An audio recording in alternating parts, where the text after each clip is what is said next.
मैं सुभाष द्विवेदी आपके अपने ही YouTube channel Subhash Dwivedi maths corner पर आप सभी का स्वागत करता हूं। पिछले काफ़ी दिनों से हमने आपको वीडियो उपलब्ध नहीं करा पाए। उसके पीछे कारण था कि किसी कारणवश मैं यहाँ पर उपस्थित नहीं था और बाहर गया था, इसलिए आपको ये वीडियो उपलब्ध नहीं हो पाया। तो आज हम चाहेंगे कि आपको एक मॉडल पेपर की शुरुआत किया जाए। पॉलिटेक्निक मॉडल पेपर की बात मैं करने चल रहा हूँ। जितना भी मैक्सिमम क्वेश्चन हो जाएगा, क्योंकि आप जानते हैं कि पॉलिटेक्निक की परीक्षा अभी के दृष्टिकोण से 19 जुलाई को है और उस हिसाब से आप जानते हैं पॉलिटेक्निक में 50 क्वेश्चन मैथ्स के आते हैं।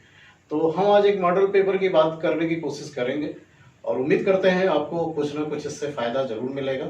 और अगर आपको बात समझ में आती है तो कमेंट करके ज़रूर बताइएगा। तो आइए आज की क्लास का पहला क्वेश्चन ये रहा। एक बाल्टी में 40 लीटर दूध था, उसमें 4 लीटर दूध निकालकर उसके स्थान पर पानी भर दिया गया और यह प्रक्रिया इसके बाद 2 बार और दोहराई गई तो अंत में बचे मिश्रण में दूध था। तो इस बात को समझिए कि सपोज कीजिए यहाँ से जो इनिशियल कंडीशन में जो टोटल मिश्रण है, मान लीजिए x आपका 40 लीटर है, ये मिश्रण है। इसमें जो मिल्क है 4 लीटर दूध निकाला जाता है। तो अगर मान लीजिए जो निकाला जाता है वो 4 लीटर है, तो 4 लीटर मिल्क निकालते हैं और 4 लीटर पानी भरते हैं, फिर 4 लीटर मिल्क निकालते हैं, फिर 4 लीटर पानी भरते हैं, फिर 4 लीटर मिल्क निकालते हैं और फिर पानी भरते हैं। और यह प्रक्रिया कितनी बार दोहराई जाती है? 3 बार दोहराई जाती है। तो अगर आपसे यह पूछा जाएगा कि बताइए यह प्रक्रिया अगर 3 बार दोहराई जाती है तो अंत में कितना उस मिश्रण की मात्रा कितनी शेष बचेगी? तो इसके लिए एक सीधा सा संबंध है, इसे याद रखना। A = x × x - p/x⁴n। अगर ये 3 बार दोहराई गई है तो n का मान 3 रखना, 2 बार दोहराई गई है तो 2 रखना, 4 बार दोहराई गई है तो 4। क्या कहा जा रहा है? 40 लीटर है, उसमें से 4 लीटर दूध निकालते हैं, फिर पानी, फिर दूध, फिर पानी, इस तरीके से दूध निकालते जा रहे हैं, पानी डालते जा रहे हैं। तो क्योंकि पहले आपका 40 लीटर क्या था? दूध था।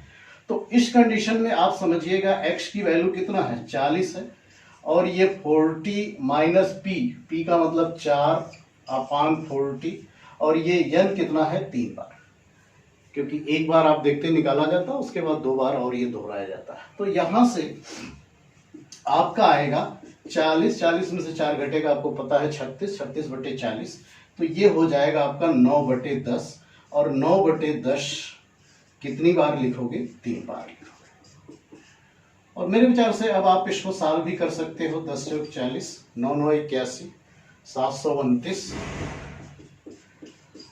और ये 100 हो गया। आप इसको डिवाइड कर देंगे और कैलकुलेशन करेंगे तो ये आपका हो जाएगा 29.16 लीटर। तो इस तरह के क्वेश्चन कई बार आपसे पूछा जाता है, तो मैंने एक क्वेश्चन उठाया जरूर है, लेकिन इस संबंध को याद रखना। एक और बात, जैसे कि अगर ये कहा जाता कि वो बराबर मात्रा नहीं निकालता, पहले 3 लीटर निकालता है, फिर 5 लीटर निकालता है, फिर 7 लीटर निकालता है, तो फिर ये x - p/x, फिर p1, फिर x - p2/x, तो जितना जितना घटाया जाएगा उसका सूत्र अलग होता है। a बराबर हो जाएगा x, जैसे मान लीजिए पहले p1 घटाता है, फिर आपका p2 निकालता है, फिर उतना डालता है। तो इसलिए अगर वो बराबर मात्रा में नहीं निकाल रहा है तो हम अलग अलग बातें घटाएंगे। उम्मीद करते हैं आपको ये बात समझ में आ गई होगी। आइए अगला क्वेश्चन भी आपके सामने है। क्वेश्चन नंबर 2 आप देख ही रहे हो। क्वेश्चन नंबर 2 है, बहुत सिंपल सा क्वेश्चन है, लेकिन मॉडल पेपर की प्रक्रिया में सभी क्वेश्चन हार्ड ही नहीं होते हैं, कुछ आसान भी होते हैं। तो क्वेश्चन नंबर 2 है कि 36 किलोमीटर प्रति घंटा की चाल से चलकर एक रेलगाड़ी 22 सेकंड में एक खंभे को पार करती है तो 350 मीटर लंबी सुरंग को पार करने में समय लगेगा। एक बात ध्यान रखिएगा कि जब ट्रेन किसी स्थिर, जैसे व्यक्ति हो, कोई खंभा हो, उसको जब पार करती है तो वह अपनी चाल से अपनी लंबाई को ही पार करती है। मीनिंग यह है कि उसे अपनी ही लंबाई को अपनी चाल से तय करने में जितना समय लगेगा वही समय आपके उस खंभे को पार करने में लगेगा और वही समय उस व्यक्ति को पार करने में लगेगा। तो आपको पता है खंभा तो कभी चलता नहीं, लेकिन व्यक्ति कभी कभी गतिमान भी होते हैं।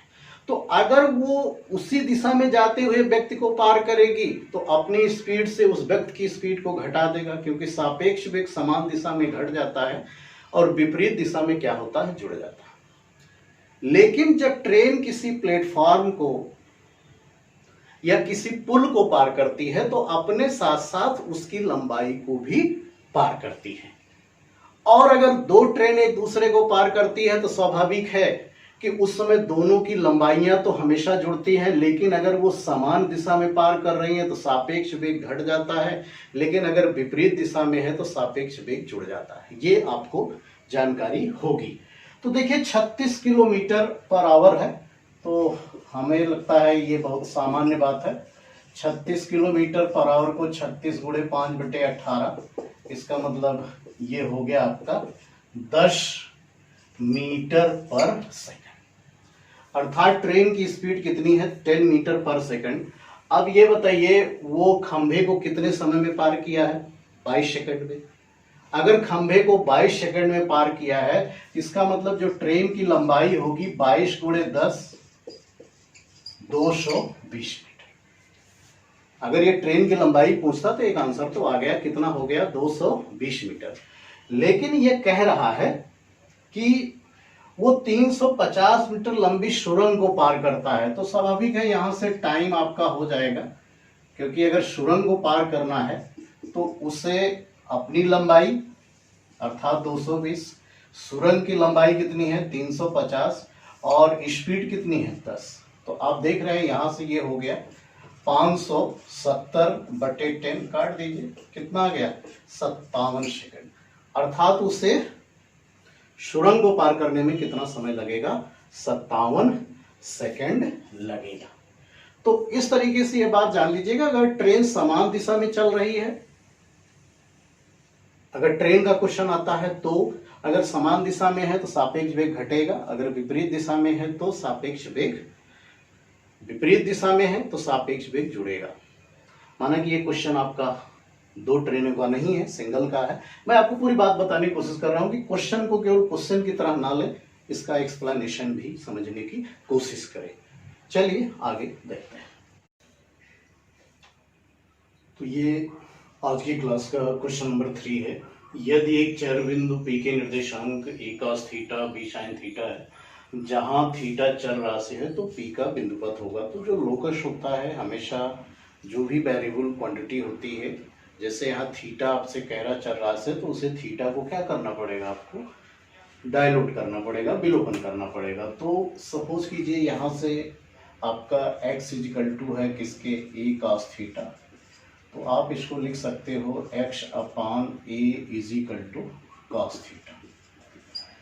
इसी तरीके से दूसरा इक्वेशन ले लो, y = b sin थीटा, तो ये हो जाएगा y/b = sin थीटा। जब भी कभी लोकस का क्वेश्चन आता है, ये बात ध्यान रखिएगा कि हमें जो वेरिएबल होता है उसी को विलोपित करना पड़ता है।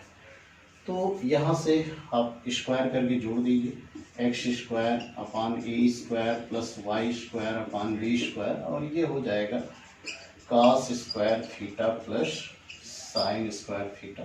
और आप जानते हैं cos² theta plus sin² theta = किसके हो जाएगा, 1 के।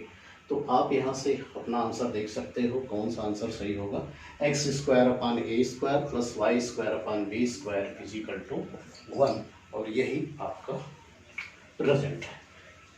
अगला क्वेश्चन आपका है, क्वेश्चन है कि tan theta plus sec theta -1/tan theta minus sec theta plus 1 का मान होगा। तो सिंपली आपको देखने में लग रहा होगा कि काफ़ी आसानी से आ जाएगा और आना भी चाहिए। तो एक काम करते हैं, इसको ये tan थीटा है plus sec theta -1/tan tan theta minus sec theta plus 1। तो ये जो ऊपर 1 लिखा है आप जानते हो कि 1 plus tan square theta is equal to होता है सेक स्क्वायर थीटा। तो यहाँ से 1 इजकल टू हो जाएगा आपका sec square theta minus tan square theta. अब आप इसको ब्रेक भी कर सकते हो यहाँ से, tan theta plus sec theta minus sec square theta minus tan square theta upon tan theta minus sec theta plus 1। तो ऊपर आप सिंप्लीफाई करोगे, जब सिंप्लीफाई करोगे तो एक ब्रैकेट में आ जाएगा tan theta plus sec theta और दूसरे में आपका हो जाएगा 1। और यहाँ से चूंकि ये टेन थीटा, ये sec theta plus tan theta और sec theta minus tan theta आएगा, तो हो जाएगा 1 minus sec theta plus tan theta और ये हो गया tan theta minus sec theta plus 1। तो ये इससे कैंसिल हो जाएगा और आपका ये आंसर हो गया, देख पा रहे होगे कि tan theta plus sec theta, यही आपका आंसर है। इसी तरीके से अगला क्वेश्चन, क्वेश्चन नंबर 5। जब आपने त्रिकोणमिति पढ़ी थी तो ये बात समझी होगी कि यहाँ से लिखा है कि sine theta 1 plus sine theta 2 plus sine theta 3 equal to 3। तो आपको पता है ये तभी पॉसिबल है जब साइन, ये तभी पॉसिबल है जब साइन थीटा 1 इक्वल टू 1 हो जाए। ये तभी पॉसिबल है जब साइन थीटा 2 इक्वल टू 1 हो जाए और ये तभी पॉसिबल है जब साइन थीटा 3 इक्वल टू 1 हो जाए। क्यों?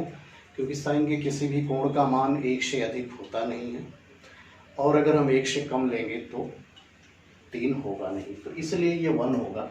और अगर ये 1 होगा तो इसका मतलब थीटा 1 बराबर 90 डिग्री, थीटा 2 भी 90 डिग्री और थीटा 3 भी क्या होगा 90 डिग्री।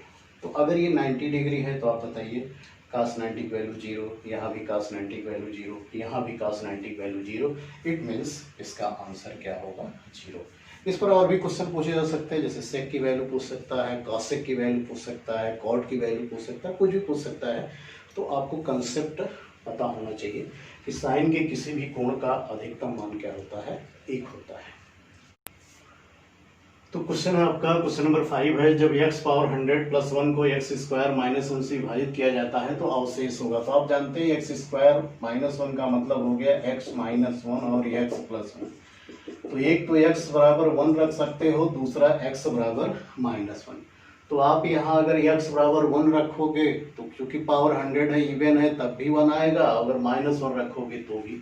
तो अवशेष की बात कर रहा है, दोनों कंडीशन में चाहे 1 की पावर 100 प्लस 1 करो तो भी 2 आएगा और अगर माइनस 1 की पावर 100 प्लस 1 करोगे तो भी 2 आएगा, अर्थात यही आपका आंसर है। क्वेश्चन नंबर 6 है कि दो वृत्तों की त्रिज्याएं 3.5 सेंटीमीटर और 4.2 सेंटीमीटर है। यदि वह अंतः स्पर्श करे तो उनके केंद्रों के मध्य की दूरी होगी। ये बात ध्यान रखना कि जब कोई दो सर्किल एक दूसरे को इंटरनली टच करते हैं, जैसे सपोज कीजिए इसका सेंटर वो है, इसका सेंटर ओ डैश है, तो अगर ये इंटरनली टच करते हैं तो यहाँ से ओ डैश बराबर होता है R1 डिफरेंस R2, अर्थात बड़े वृत्त की त्रिज्या में से छोटे वृत्त की त्रिज्या को क्या कर देते हैं, घटा देते हैं। तो इस आधार पर आप कह सकते हो 4.2 ऋण 3.5, अर्थात आप घटाओगे तो ये हो जाएगा किसके 0.7 सेंटीमीटर। अब अगर यही ये कहता कि बाह्यता स्पर्श करते हैं, तो अगर जब बाह्यता स्पर्श करते हैं, जैसा कि मैंने ये बताया, बाह्यता स्पर्श करने पर वो डैश बराबर होता है R1 प्लस R2। तो अगर ये बाह्यता स्पर्श करने की बात होती तो ये दोनों जुड़ जाते, अगर पूछता तो 4.2, तो ये हो जाएगा आपका 7.7 सेंटीमीटर। अंतः स्पर्श करते हैं तो डिफरेंस के बराबर होता है और बाह्यता स्पर्श करते हैं तो त्रिज्याओं के योग के बराबर होता है। इसी तरीके से एक और क्वेश्चन है, क्वेश्चन नंबर 7 देख सकते हो। क्वेश्चन नंबर 7 है, जब आपने स्पीड और डिस्टेंस टाइम पढ़ा होगा तो ये बताया गया होगा। 3 कारों की चालों का अनुपात 2:3:4 है, तो समयों का अनुपात हो, क्योंकि समान दूरी को तय किया जा रहा है और अगर दूरी समान है तो स्वाभाविक है, जैसे कि आप जानते हैं कि डिस्टेंस बराबर होता है स्पीड इनटू टाइम। अगर ये डिस्टेंस आपका फिक्स्ड है तो ये जो स्पीड होता है वो टाइम के रेसिप्रोकल होता है, व्युत्क्रमानुपाती। तो चूंकि यहाँ स्पीड का जो रेशियो है दिया गया है 2:3:4, इसलिए जो टाइम का रेशियो होगा इसका रेसिप्रोकल होगा 1/2, 1/3, 1/4। अर्थात इसका जब आप एलसीएम ले लोगे तो 2 6 12, 3 4 12, 4 3 12, ये 12 तो सिंप्लीफाई के अलग हो जाएगा और इस तरीके से इसका आंसर आ जाएगा 6:4:3। आइए अगला क्वेश्चन है। ये रहा आज की क्लास का क्वेश्चन नंबर 8। समबाहु त्रिभुज के आधार का समीकरण इतना है, इसको आप लिख सकते हो x + y - 4 = 0 और इसका शीर्ष आपका क्या दिया है 2, -1। तो कह रहा है त्रिभुज की भुजा होगी, तो क्या करेंगे आप यहां से इस पर लंब डालेंगे और आप जानते हैं लंब की लंबाई का सूत्र क्या होता है, ax1 + by1 + c/√a² + b²। ए का अर्थ आप देख रहे हो यहाँ से 1 है, बी का अर्थ भी 1 है, सी का अर्थ -1 है। चूंकि लंबाई कभी नेगेटिव नहीं होती इसलिए हम मॉडुलस लगा देंगे। तो a1 x1 का मतलब ये 2 है, बी का अर्थ 1 और y1 का अर्थ -1 और c आपका -4 है, अपान √a² + b², 1² + 1²। तो आप देख रहे हैं ये 4 1 5 5 में से 2 घट जाएगा 3, तो ये p बराबर किसके हो गया 3/√2। यही h है, लंब की लंबाई है। और आप जानते हैं समबाहु त्रिभुज की ऊंचाई बराबर होता है √3/2a। तो यहाँ से आपका स्वाभाविक है ये हो जाएगा 2h/√3 = a3। तो a = 2/√3 और यहाँ h की वैल्यू रख दो, h बराबर है किसके 3/√2। तो जब आप इसको कैंसिल करोगे 3 × 6, इसका मतलब ये आ जाएगा √6 सेंटीमीटर और यही त्रिभुज की क्या है आपकी भुजा है। अब अगर इसी क्रम को आगे बढ़ाएं, क्वेश्चन नंबर 9 की बात कर लें। क्वेश्चन नंबर 9 है आपका। क्वेश्चन नंबर 9 में है कि 7 और 8 बजे के बीच का समय ज्ञात कीजिए जब सुइयों के बीच का कोण 54 डिग्री था। तो आप जानते हैं इसका भी एक संबंध होता है, ये बराबर कोण बराबर होता है, यहाँ मॉडुलस लगा देना और ये लिख देना घंटा गुणे 30 ऋण 11x/2 मॉडुलस। एक बार प्लस ले लेना और एक बार माइनस, यहाँ प्लस माइनस लगा। तो कोण का अर्थ यहाँ 54 डिग्री है, तो 54 लिख दो, प्लस माइनस घंटा कितना है 7 है, तो 7 × 30 ऋण 11x/2। तो पॉजिटिव ले लो पहले, तो 54 बराबर पॉजिटिव लेंगे तो 210 ऋण 11x/2 इधर ले आओ, 11x/2 210 ऋण 54। जब आप घटाओगे तो क्या जाएगा, 10 में से 4 गया 6 और यहाँ आपका हो गया, ये आपका हो गया 10, 10 में से 5 गया 5 और ये x बराबर हो गया 156 × 2/11, यानी ये हो गया 2 6 12, 2 5 10 11। तो जो पूछा गया है ये इसका आंसर नहीं हो सकता है। अब क्या करेंगे, हम नेगेटिव ले लेंगे और जब नेगेटिव लेंगे तो 54 बराबर होगा ऋण 210 और ये 11x/2। तो उस कंडीशन में ये हो जाएगा 264 × 2/11, x भाग दे दो, 11 दूना 22, 24 दूना 48, यानी x बराबर हो गया 48 और इसके आधार पर हमारा आपका आंसर आ रहा है 7:48। तो 2 आंसर हमेशा आते हैं, लेकिन विकल्प को देख करके आपको चूज करना पड़ेगा कौन सा आंसर आपका सही है, इसलिए इस बात को ध्यान में रखना है। क्वेश्चन नंबर 10 देखते हैं।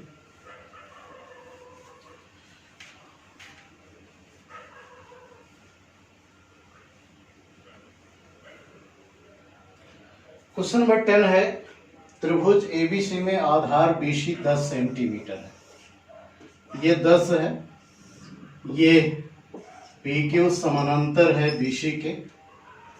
तो यहां से AP रेशियो PB कितना है, 3:2। ये 3 है, ये 2 है, इसका मतलब टोटल कितना होगा, 5 होगा। तो यहां से आप कह सकते हो कि AB अपान AP बराबर BC अपान PQ, क्योंकि समरूपता का ये रूल है। तो AB आपका 3 2 5 बटे 3, BC आपका 10 है, PQ आपसे पूछ रहा है तो आप लगा सकते हो 5 2 10। तो PQ बराबर किसके हो गया, 6 सेंटीमीटर। तो इस तरीके से हम लोगों ने कुछ क्वेश्चन सीखा है। बाकी क्वेश्चन हम अगले वीडियो में लेकर के आएंगे। आप इस पर अभ्यास करिएगा, अगर पसंद आए तो लाइक और शेयर भी कर सकते हो। तो चलिए मिलते हैं अगले वीडियो में इसी के साथ। तब तक के लिए जय हिंद, जय भारत।